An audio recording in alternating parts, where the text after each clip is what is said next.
dalam panggung sejarah filsafat kuno. Sokrates berdiri sebagai salah satu tokoh yang paling ikonik dan berpengaruh. Dikenal karena metodenya yang unik dan kontribusinya yang mendalam terhadap pemikiran etika dan politik. Sokrates tetap menjadi subjek minat bahkan setelah ribuan tahun kematiannya. Mari kita bahas di Another Side.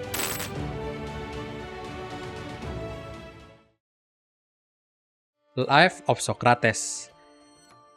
Sokrates lahir di Athena pada sekitar tahun 470 sebelum Masehi.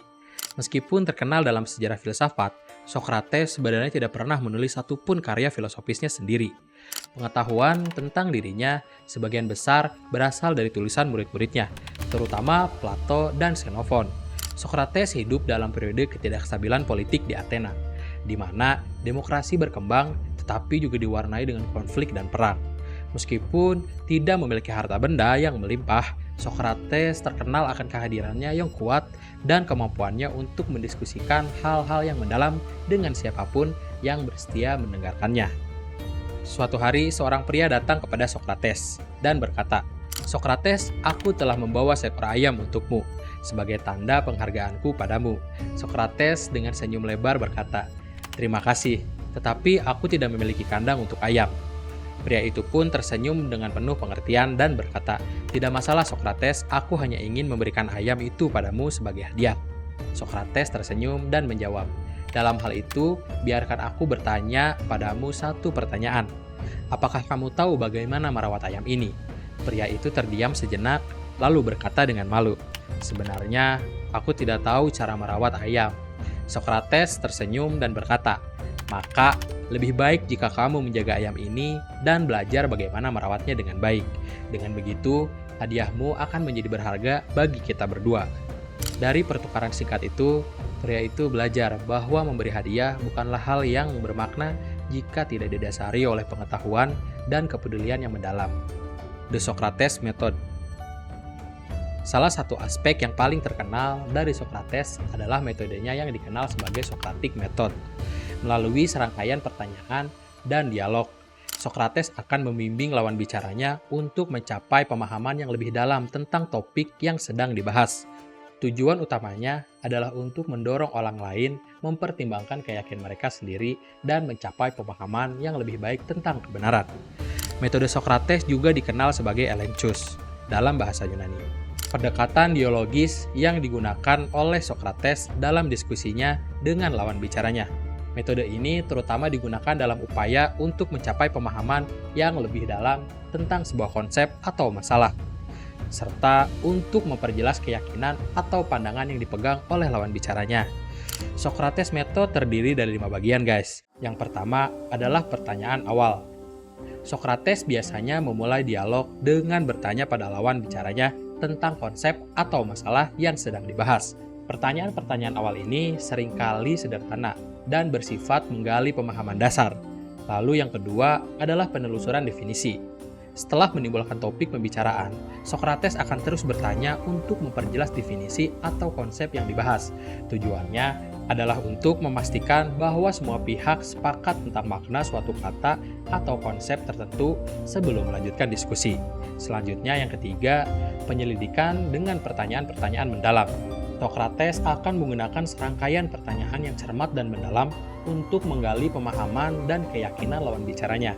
Pertanyaan ini sering kali dirancang untuk menunjukkan inkonsistensi atau kekurangan dalam argumen atau pemikiran lawan. Dan yang keempat adalah refleksi dan revisi. Melalui serangkaian pertanyaan yang diajukan, Sokrates berharap bahwa lawan bicaranya akan merenungkan kembali keyakinannya atau pandangannya sendiri. Tujuannya adalah untuk mendorong refleksi dan jika perlu, revisi dari keyakinan yang dipegang. Lalu yang terakhir, mencapai kesimpulan bersama. Idealnya, metode Sokrates akan menghasilkan pemahaman yang lebih dalam tentang sebuah konsep atau masalah, serta persetujuan bersama tentang yang ingin dicapai. Namun seringkali, diskusi berakhir tanpa kejelasan mutlak, tetapi tetap memberikan pemahaman yang lebih baik kepada semua pihak yang terlibat. Metode Sokrates menciptakan lingkungan dialogis yang memungkinkan untuk pertukaran ide yang kritis dan reflektif.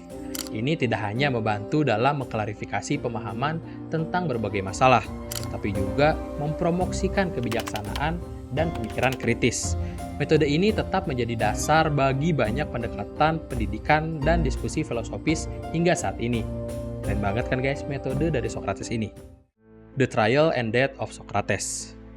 Namun, keberanian Socrates untuk menentang otoritas dan keyakinan yang ada pada zamannya akhirnya membawanya ke pengadilan. Pada tahun 399 sebelum Masehi, dia diadili atas tuduhan murtad dan meracuni pemuda. Meskipun dia mempertahankan diri dengan gagah berani, dia akhirnya dihukum mati dengan meminum racun cicuta. For your information, racun cicuta adalah racun yang berasal dari jenis tumbuhan. Kematian Socrates tidak hanya mengakhiri kehidupan seorang filsuf besar, tetapi juga menyebabkan sebagian reaksi di masyarakat Athena dan membuka jalan bagi pemikiran penerusnya untuk berkembang. Legacy. Meskipun Socrates tidak pernah menulis satupun karya, warisannya tetap hidup melalui tulisan-tulisan muridnya, terutama Plato. Ide-idenya tentang keadilan, kebenaran, dan etika telah mengilhami filsuf-filsuf sepanjang sejarah, dan metodenya terus menjadi dasar bagi pendekatan filosofis yang mendalam. Conclusion. Socrates dengan keberaniannya dan kebijaksanaannya telah memberikan kontribusi yang tidak terbantahkan terhadap pemikiran manusia. Melalui Socrates Method, dia memperkenalkan dunia pada cara berpikir yang kritis dan reflektif, yang masih relevan hingga saat ini. Meskipun kisah hidupnya diakhiri oleh sebuah cawan racun, warisannya terus menginspirasi generasi selanjutnya untuk mencari kebenaran dan kebijaksanaan. Bagaimana guys menurut kalian? Socrates adalah guru dari para filsuf terkenal. Silahkan kalian komen untuk menambahkan apa yang sudah tadi saya sampaikan. Kita diskusi bersama dengan metodenya Socrates. Like jika Anda suka dengan konten ini, klik tombol subscribe dan nyalakan lonceng notifikasi. Ikuti terus petualangan kami mengungkap tabir misteri dari sisi lain dunia di Another Side.